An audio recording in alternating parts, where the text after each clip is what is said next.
Mid cap मंत्रा और बाजार का मूड बिगड़ा हुआ है। आज के कारोबार में दबाव के साथ ही ट्रेडिंग हो रही है। एक दिन की छुट्टी के बाद मार्केट्स खुले हैं, लेकिन एक सेगमेंट जहां पर एक्शन है वो है मिड कैप स्मॉल कैप्स का।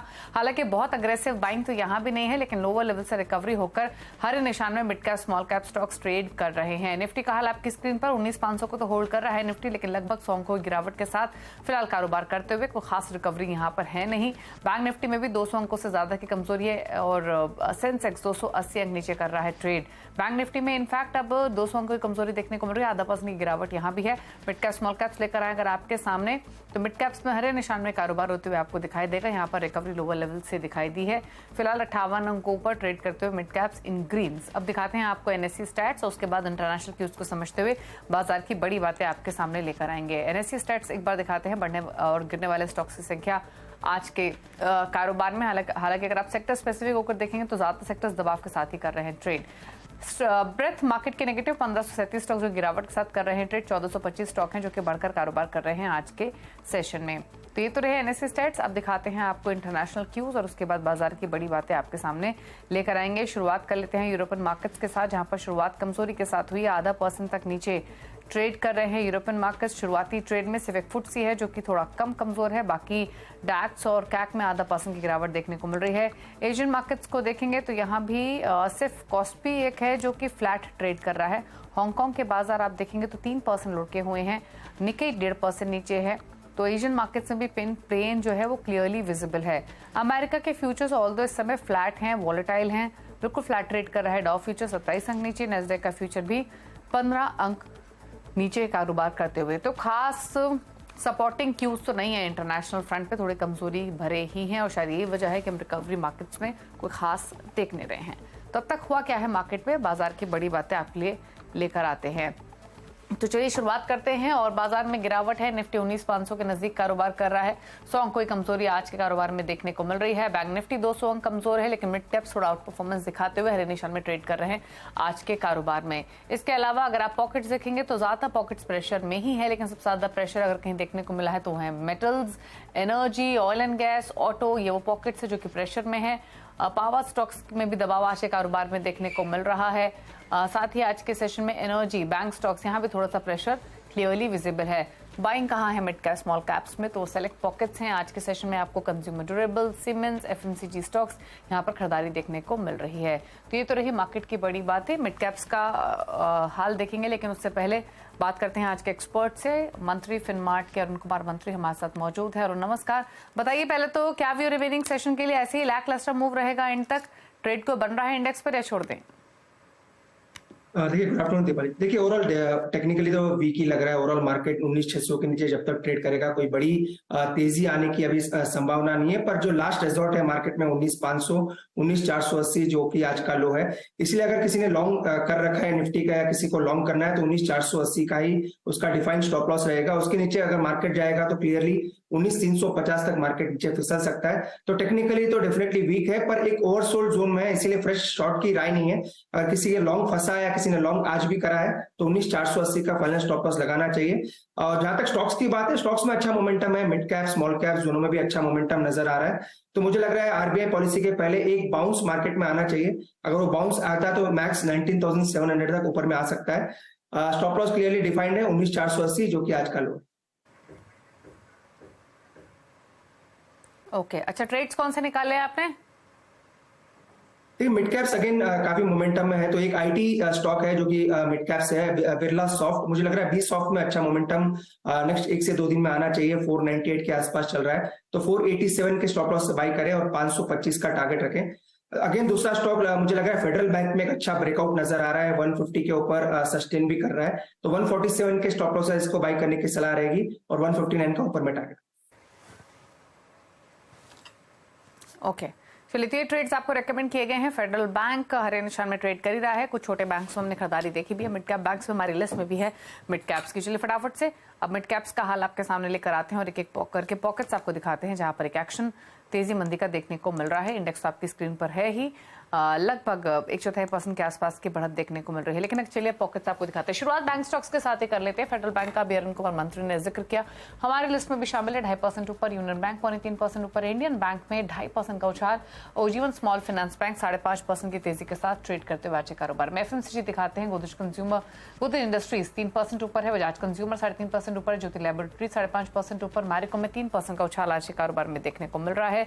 सीमेंट स्टॉक्स लेकर आए आपकी स्क्रीन पर, तो यहाँ भी पाएंगे हिडलबर्ग सीमेंट 8% ऊपर है, 5.5% ऊपर, स्टार सीमेंट, जेके लक्ष्मी सीमेंट 2% ऊपर है, अंबुजा सीमेंट में भी 1.5% से ज्यादा की तेजी देखने को मिल रही है। गैस स्टॉक्स उछले हैं आज के कारोबार में, एमजीएल तो टॉप गेनर है ही, उसके अलावा आईजीएल, गुजरात गैस में भी 1% का मूव देखने को मिल रहा है। हेल्थ केयर में जहां पर मजबूती है उसमें मैक्स हेल्थ केयर, एस्टर डीएम, मैदानता, पॉली मेडिक्योर तेजी के साथ कारोबार करते हुए 5.5% ऊपर मैक्स हेल्थ है, एसटीडीएम में 3.5% की तेजी, बाकी स्टॉक्स भी 3-3.5% की तेजी दिखा रहे हैं। मेटल्स में प्रेशर है, 3%, 2.5% नीचे सेल, जेएसडब्ल्यू स्टील 1.5% नीचे, नाल्को भी 1% की गिरावट के साथ कर रहा है ट्रेड।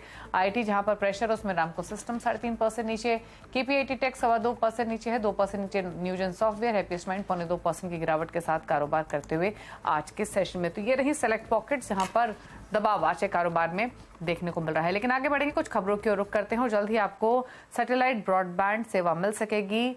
OneWeb और रिलायंस जियो इसी महीने से सैटेलाइट ब्रॉडबैंड सेवाओं के लिए ट्रायल की शुरुआत कर सकते हैं। कैसे, बताने के लिए असीम मनचंदा हमारे साथ मौजूद है। बताइए असीम, क्या डिटेल्स?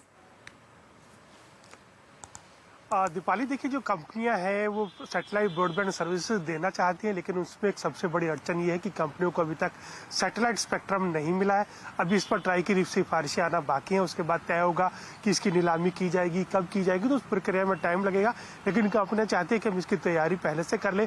जब सूत्र के हवाले से जानकारी मिल रही है, OneWeb और रिलायंस जियो दोनों ने दूरसंचार विभाग के पास ट्रायल स्पेक्ट्रम लेने के लिए अप्लाई किया है। 10 अक्टूबर को इंटरनेशनल कमेटी की एक अहम बैठक होने वाली है। इस बैठक के बाद कंपनियों को ट्रायल के लिए स्पेक्ट्रम सरकार आवंटन कर सकती है। एक बार ये स्पेक्ट्रम आवंटन हो जाएगा तो सरकार उसके जो कंपनी है उसके बाद इनका अपना ट्रायल करेंगी। 3 से 6 महीने तक कंपनी ट्रायल कर सकती है। इस बीच जो ट्राई है वो अपनी सिफारिशें भी दे देगा और उसके बाद जैसे ही स्पेक्ट्रम सरकार देगी, कंपनी अपनी कमर्शियल सर्विसेज लॉन्च कर सकती है। तो जो भी पहले जितने भी फीडबैक्स सर कंपनियां लेना चाहती हैं या ट्रायल करना चाहती हैं वो अगले 3 से 6 महीने के अंदर कर सकती हैं। तो इसी महीने कंपनी अपना ट्रायल की शुरुआत कर सकती है। सरकार कंपनियों को ट्रायल के लिए स्पेक्ट्रम आवंटन करने की तैयारी कर रही है, जो कि अगले कुछ दिनों के अंदर कंपनियों को दिया जा सकता है। शुक्रिया आपका असीम में डिटेल्स बताने के लिए। तो सैटेलाइट ब्रॉडबैंड क्या होता है, कब से ट्रायल शुरू हो रहा है और डिटेल्स, रिलेटेड डिटेल्स आपको तमाम असीम ने बताई। चलिए आगे बढ़ेंगे और आपको बता दें, अपने दर्शकों को बता दें कि सीएनबीसी आवाज आपके लिए लाया है एफएनओ गुरुकुल, जिसमें फ्यूचर्स और ऑप्शंस के कामयाब ट्रेडर्स से मिलने और सीखने का खास मौका आपको मिलेगा। मार्केट के दिग्गज ट्रेडर्स आपको सिखाएंगे एफएनओ ट्रेडिंग स्ट्रैटेजीज और समझेंगे निवेश करने का तरीका, वो भी बिल्कुल आसान भाषा में। तो साथ ही हमारे 2 दिन के इस एक्सक्लूसिव वेबिनार में जानिए एफएनओ से जुड़ी हर जरूरी बातें, फिर चाहे वो टेक्निकल एनालिसिस हो, ग्रीक स्ट्रैटेजीज हो, विनिंग आइडियाज हो, रिस्क मैनेजमेंट ही क्यों ना हो, एक्सपर्ट्स के साथ Q&A और बहुत कुछ भी मिलेगा। तो फटाफट कर लीजिए खुद को रजिस्टर और ये डेट ना भूलें, 28 और 29 अक्टूबर। रजिस्ट्रेशन के लिए QR कोड आपकी स्क्रीन पर है, इसको स्कैन आप कर सकते हैं या फिर जो वेबसाइट आप देख सकते हैं हमारी स्क्रीन पर, वहाँ विजिट कीजिए और डिटेल्स आपको मिलेंगी हमारे सोशल मीडिया प्लेटफॉर्म्स पर भी। तो विजिट कीजिए वेबसाइट, सोशल मीडिया प्लेटफॉर्म्स या फिर इस QR कोड के थ्रू आप स्कैन कर सकते हैं अगर आप भी इस एक्सक्लूसिव 2 डे वेबिनार का हिस्सा बनना चाहते हैं।